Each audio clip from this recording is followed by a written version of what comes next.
for uniting our community with communities all across the country and in fact the world. Because, you know, we all have children, we all have relatives, and this is a common issue that humanity needs to deal with. If you want to see how, you can start by looking at ECSFR.com.au. We've knocked it on the head, supposedly, for the moment, and Telstra has said publicly that they won't proceed if it's not the wishes of the community and council. Do you think, though, that that's the end of it? Do we just now go home and sleep and wait till the next generation 5G comes knocking at our door with a little box every street corner in Mullumbimby? What do we do as a community that have got the concerns about our children and what radiation does to the adult and the childlike brain?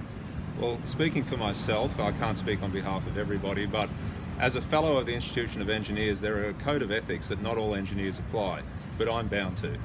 As a human being, I feel, and as a father, I feel morally obligated to not stop here, but to see change across the country and in fact the world. We're not talking about banning the technology, we're talking about people being safe, informing people about how to be safe, and revisiting the standards, which are 16 years old.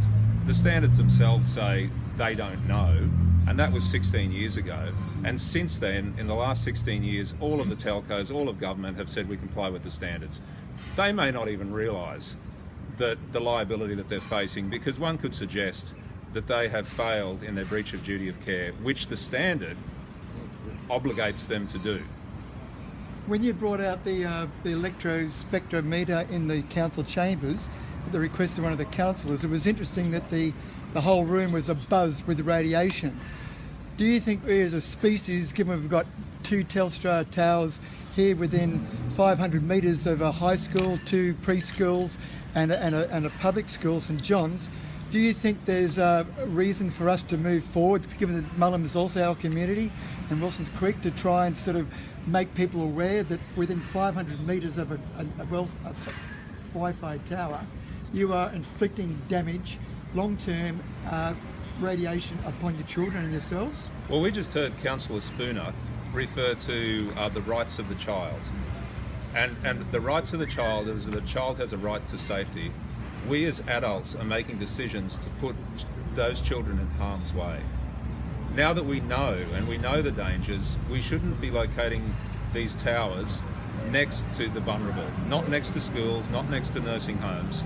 We should be seriously as a community looking at the safest, if there is such a word, place to locate these towers, where, you know, children are not only subjected to the microwave radiation from the towers while they're at school, but we also have the issue of Wi-Fi in schools, which is essentially a child sitting in a microwave oven for 6 hours a day, with the power levels being far higher than from those towers, which we've been about today.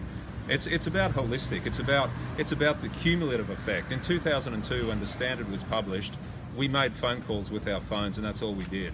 And now we're just bombarded by microwave energy everywhere. And that cumulative effect is of concern, particularly to children. So yes, I think as a community we should be saying, are those towers in the right place for our children? As an engineer, as a scientist, basing your point of view upon that, what do you say about the notion of... just lost my thought, let's leave for a second.